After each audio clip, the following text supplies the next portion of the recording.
Welcome to another segment of the BYU Management Society's Learn from Professional initiative. Our goal is to provide insights to young adults as they explore various careers. So today we have the opportunity to learn from Dell Richards, a business owner, certified valuation person, and a business consultant. Dell has completed certified valuations and business consulting for over 100 companies. Dale is also the founder of over 30 companies and a sought after speaker who has given over 300 speeches to executives in 35 different states and 7 countries. So, Dale, thanks for joining us today. We appreciate Thank, that. thank you for the opportunity. A couple of corrections. I've spoken over 550 times Oh, in 41 states and 7 countries on how to double, triple revenue, profits, and value, and then how to work with your certified valuation expert to raise the value of your company and to meet your objectives.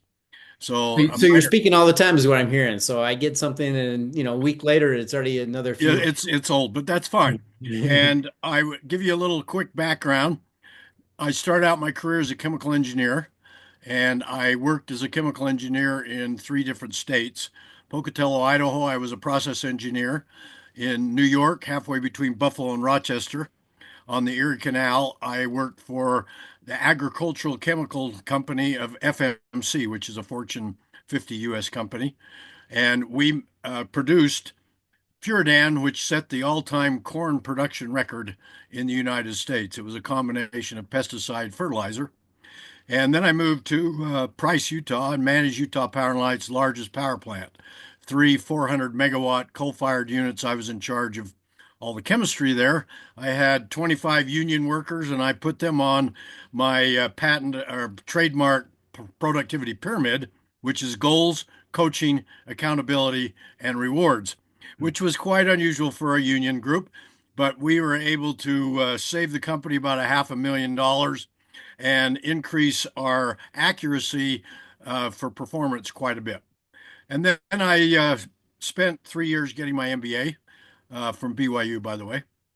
And once I graduated, I became the first marketing director that Utah Power and Light ever had. Now, we created a program where you, as an employee, could submit ideas on how to improve the plant, processes, customer service, whatever the idea was. We put it through an 11 step of commercialization. And every time your idea advanced, we gave an increasing savings bond. So $50 for an idea that passed the first step, then 100, 250, 500,000, 2,000. If it went all the way to commercialization, we gave 10% of the profits back to the employees. We actually started 5 subsidiaries from employees' ideas, as well as a lot of plant and other operational improvements. It was really great. Then we merged with Pacific Corp in Portland, Oregon, and I had projects in Oregon and Utah and was commuting back and forth for 35 weeks. And then the angel of death came around and killed my office because why have 2 marketing offices? And so I started out helping business in Utah. Now, Utah created a really cool program called the Centers of Excellence, and I had the opportunity to work with over 50 professors to commercialize their technology. Probably, I think 12 to 15 at BYU, about 20 at the University of Utah, 6 or 7 at Utah State, and 5 at Weber. And we took the process of commercialization. When we started the program, it had been running for 8 years, and not one business had been formed because the professors would take their $200,000 a year and try to create the perfect product, which never happens.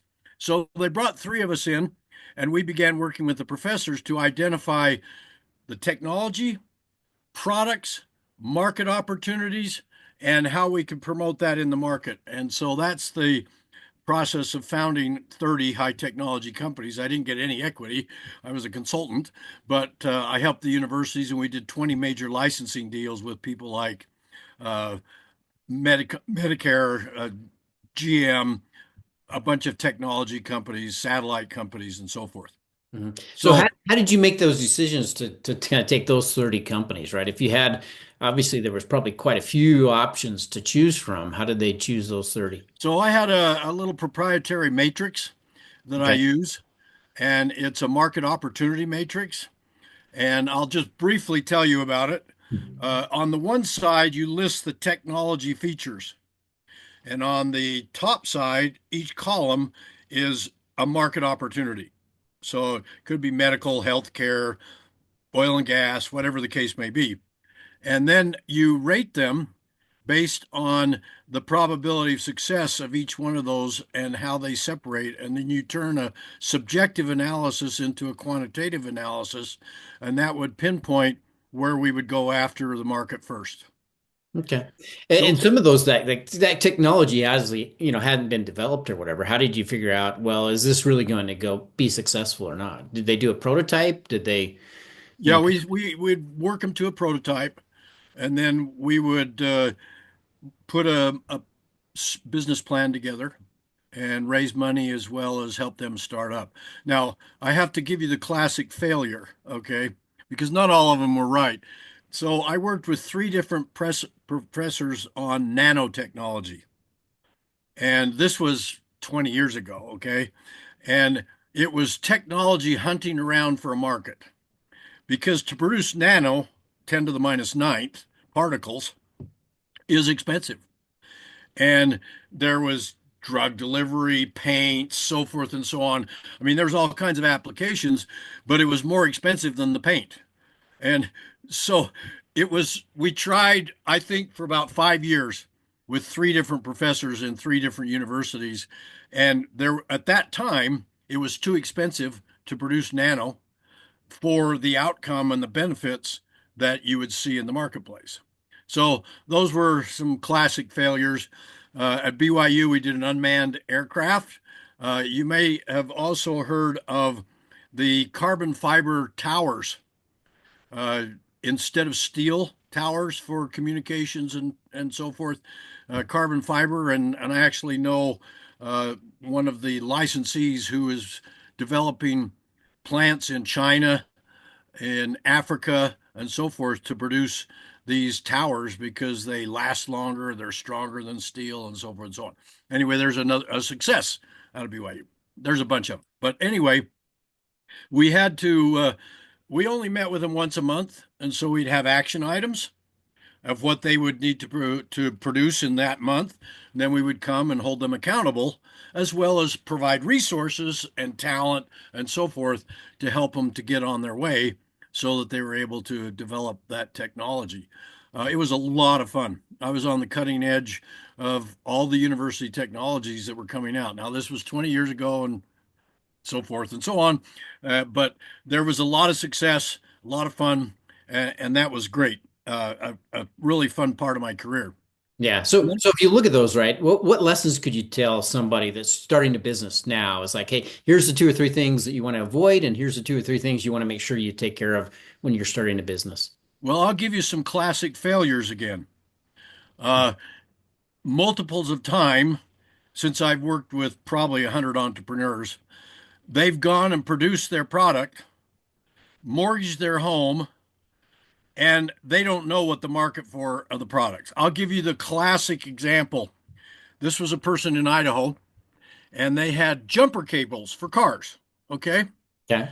And we all know that a spark can happen when you connect it and so forth. And about 25,000 explosions happen a year.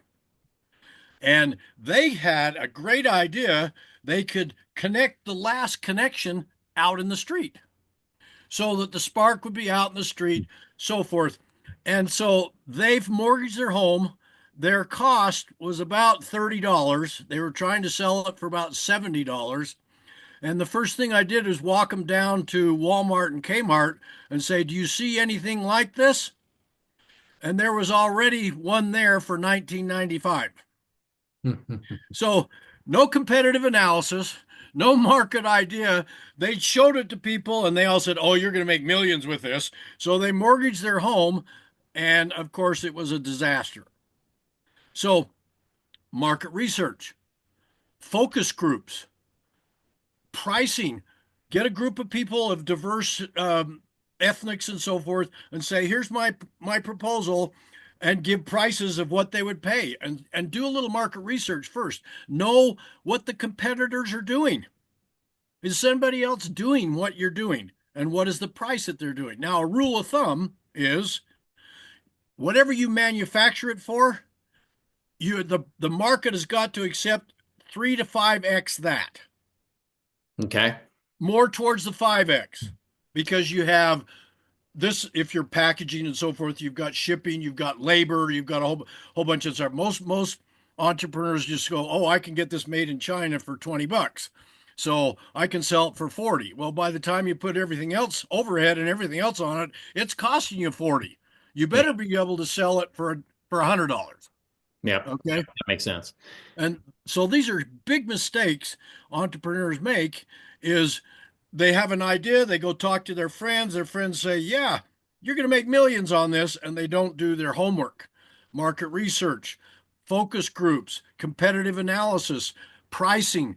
Where can I get this made and how much can I get it made for? And will that price then sell in the marketplace? So Yeah. there's kind of like 5 rules right there. Yeah. You know, your market research shouldn't be your five people that you know in your cul-de-sac, right? You got to get some, different inputs to that to make sure that you're getting a wide variety. And if somebody in China is making it or somebody in California is making it or whatever, you've got all that intel. So, Exactly. okay. So those are some lessons learned over this period of time. And Mhm. also, whatever you think you need for an investment, it's about 3 to 4x, whatever that is. And I have seen many companies go bankrupt because they can't make payroll because they haven't collected their receivables and they've got all of this inventory that they've built up and all this equipment they've built up and all these employees they've built up. And where is the money? Mhm. So cash flow is king. In my presentations, I teach CEOs and executives how to turn an accounting cash flow statement into a magical graphical cash flow statement, and which within 5 minutes I can tell the company exactly what's giving them cash, what's losing cash, and how to use that as a tool. Most of the time, when you see a cash flow, it has all these plus or minuses of receivables, payables, inventory, purchases, and then it has net cash. Almost the majority of all executives look at net cash and have no clue what all the other pluses or minuses do. So I turn that into a little tool, a Mhm. graphical tool that allows somebody to look, and within minutes, you can tell I haven't graphed 3 years individual, all those 3 years. And you can look at that chart and within 5 minutes tell exactly what's giving you cash, using cash, where I go about fixing it. Hmm. So it sounds like, hey, you don't need to be an accountant to figure that out, right? But you got to have the help so you can understand where your cash is going out and where's it coming in and, where is the pressure points going to be, right? How quickly can I grow this with X number of cash that I have today? Or do I need to go out and get more cash through a loan or VCs or whoever, friends and family? Yeah, so the situation with cash flow and the preparation for an entrepreneur is absolutely critical. And uh, the whole idea of I worked with a bunch of professors, technical experts, and they thought, "Oh, I can run this company." No, you have zero expertise of running a company. You should be the chief technical officer and let somebody who knows how to run a business run your business. Hmm. And that's part of the problem with entrepreneurs is they don't realize when they hit a roadblock that their expertise doesn't have, they try to cover it up or shield it instead of getting the right people in the right positions to help them make it happen. And there's a lot of luck. I'm telling you, Hmm. all the stars have to align with your product pricing, your competitors, your manufacturers, and so forth to have a successful product. It a lot of skill, a lot of preparation, but those stars have to come together and align. And sometimes all of that preparation and so forth, the stars don't align. Hmm. It doesn't work. I mean, uh, you hear the stories. I was on the board of Mountain West Capital Network and Association for Corporate Directors and so forth. And you hear these, they come and have speakers and they did marvelous, and all this and that. And everybody gets his blue eyes like, oh, yeah. Well, they don't realize that they failed 5 times before they got that to work. Abraham Lincoln, I think, failed 12 or 14 times. Failure is a lesson, and very, very few make it the first time out of the chute. Hmm. But you learn from it, and next time it's like, okay, hey, I'm not going to make that mistake again, etc. So, Yeah, I agree. So anyway, I continued my career. I was hired by a national consulting firm to put a billion-dollar merger together between two oil companies. So I flew to Philadelphia every week and spent a week there putting this merger together. And then I came back and became a Vistage chair. Vistage, Vistage, is the largest executive mentoring company in the world. There's over 50,000 members in like 7 or 8 countries. And I was a chair for 8 years. So I mentored about 50 CEOs during that period of time. And we averaged 5 to 10x on every one of them. And I was able to successfully sell about a half a dozen of them for about 8 to 10x. And so mentoring is important. Getting people joining a Vistage group or some other networking group where you can bring resources together and you can talk about problems. The Vistage group, they meet once a month. They have a speaker, which I'm on the speaker list. Then they do what's called issue opportunity processing. So I have a challenge of some kind, employee challenge or cash flow. You bring that up and you have 10 to 20 mentors who are all CEOs talk it over and help you reason through what is the real problem? How do I come up with the solution? And so that works. And then they're mentored one on one by the chair once a month. And that program is highly, highly successful. And do they have that? Do they kind of put those problems out there in the front end and kind of bring you in to, when it's like a cash flow issue, for instance? They say, hey, this sounds like a great one for Dale to come in and talk through and kind of lead the discussion, or is this just kind of an informal after your presentation? They bring up whatever challenges they're facing that yeah, month. so the topics, I have 5 different topics. And so a chair will pick me to speak one of the topics. I present, and then the issue opportunity processing could be totally separate from what the Okay. topic was for the morning, or it could spur a conversation. Yeah. But it sounds like what I'm hearing from you, Dell, is like as you're going through and you're starting your business, you really need to kind of say, okay, hey, I can't do it all on my own.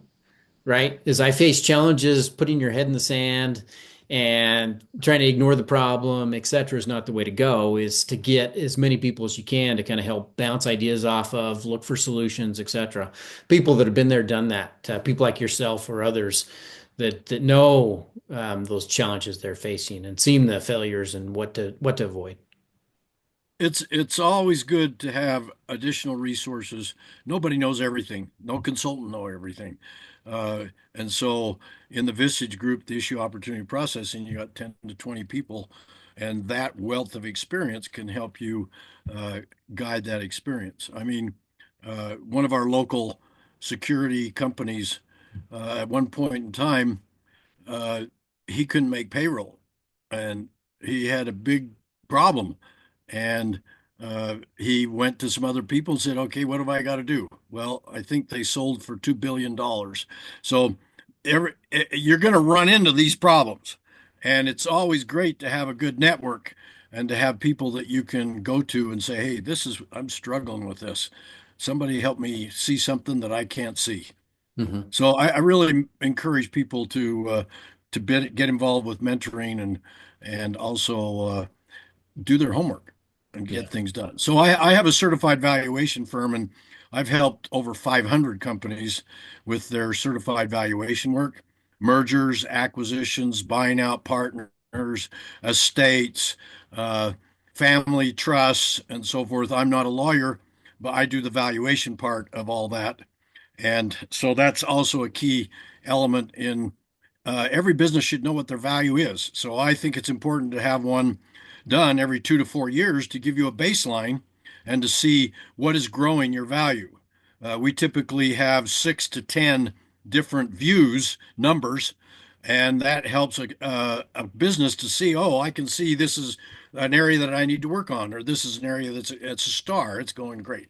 Yeah. So those are Which to things. me, that's an interesting concept, right? Because if you have a game plan of saying, hey, I'm going to sell this thing in 3 years or whatever, You don't wait 3 years and start to market it. You talk to somebody like yourself, right, that says, okay, this is going to be sold based on an EBITDA or a NOI calculation or whatever it is, and you can kind of target those numbers and say, hey, if I want a valuation of 2 billion or 10 billion or whatever it is, maybe 200,000, you can kind of talk through that with you and say, to get that valuation, here's what you need to work on, right? And increase revenue or decrease expenses or whatever it is to get that valuation you're looking for.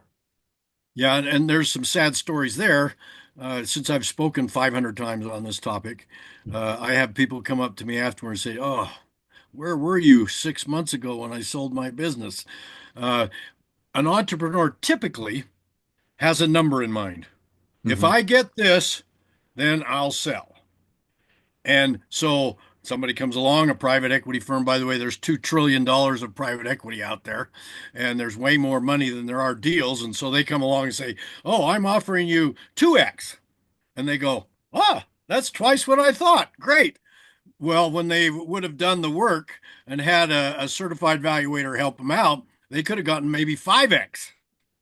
But so I it's a little bit of money for consultants, valuators, and so forth can help you double, triple, quadruple the value at the other end or your success at the other end. Hmm. So I'm all about mentoring. I think it's great. And your program, if you give this to various entrepreneurs, hopefully there'll be one or two tips that they might say, "Oh, I didn't do that competitive analysis," or, "Oh, I didn't multiply my manufacturing cost by 5x to see if the market would accept that price," so forth. Hmm. So if you wanted to get into this business, right, of being a consultant slash valuation person, how would you start, right? If you were just coming out of college or studying in college, what would you study and how would you approach that? Well, I have a path that I think is a little unique but very powerful. So I started out and worked as an engineer, a chemical engineer for 10 years. I always wanted to get my MBA, but where I moved in upstate New York and Idaho, there was no MBA program. So when I finally got back around to Salt Lake, then I was enrolled in the very first BYU remote MBA program. And we had all the best professors come to Utah Power and Light, and twice a week for 3 hours, we'd have them tutel us. And so it was great. And then I got my certified valuation uh, about, I guess, 20, 19, 18 years later. And I felt like, okay, I've got engineering, which helps me solve problems and it helps me to understand the sciences. I've got all the business acumen. Now I'm going to apply that on how to value your business. And because of my background, I actually do a little bit different than probably 95% of all the valuators in the country because I've used statistics and engineering principles to go along with accounting principles, and that helps people. So I think as people look at their career path, um, a degree is critical. Get your degree, but you also should do your homework there and say, okay, if I have this degree, what are my probability of earnings and finding jobs? And if you don't like that output, then you say, well, what do I need to add to this degree to help me to get to where I want to be and enjoy life? Hmm. So just a college degree may not end up being fruitful, especially if you have loans and things like that. You could get a job and it's not even enough to pay off your loan. So education is great. I can't say enough good. My goal is to learn something new every day. And it's a you're always learning and those things can be applied. And so I would encourage all of your entrepreneurs who are listening to chart a path just like you would for your business and say, okay, it's going to take me 4 years, 5 years to get this degree. I'm going to hopefully get a scholarship, or I'm going to come out of there with 60 grand of debt, and I'm going to be paying off X dollars a month. What is my rainbow out here? What are the job opportunities? And if it doesn't meet your ability to pay, then how can I augment it? Do I need a master's degree? Do I need to go into business along with the science? Do I need to do something else to improve my career? but I am 100% behind career and education and every day learn something new. Yeah. No, and I like that because like you take your example, right? I mean, you think you would, some people might think, well, I didn't do anything with my engineering degree, but that leverage to your MBA, which leverage to the valuation piece, right? I mean, you're using all three today to be successful, right? And so like you said, if you're getting an engineering degree today, maybe you go out and you do that for a few years, come back, get your MBA, and you're able to leverage that. So I like that. I like that a lot.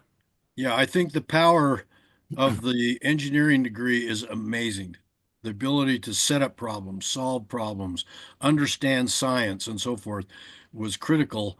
But having that business acumen, I mean, I got a huge promotion, about a five-level promotion from my engineering career once I got my MBA. And I have to say, I was the number one student in the class, and I absorbed everything I could. I wasn't just trying to get through. I Yeah. was trying to understand the marketing principles, accounting principles, finance principles, and how that they would apply. So I worked really hard, and it paid off big time. Mhm. I wasn't just getting a degree. Yeah. So what was the best piece of career advice you've ever received, Dale? Well, I think mentoring, having somebody mentor you, and get do the best you can in your education to learn everything you can. Don't just get by. Hmm. Become an expert in what you learn because that pays dividends in the future big time. Hmm. Okay, great. And I know you've given a lot of career advice, but any last thoughts? If you could give somebody one last thought, Dale, what would it be about their career advice? Uh, don't be afraid of failure. Hmm. Okay. Failure is a learning process, and uh, most high quality, successful people have failed many times. And so you go into it, you do all your homework, you do the best thing you can. If it doesn't work, what did I learn? How can I apply it in the next one? And it's no shame to be a failure.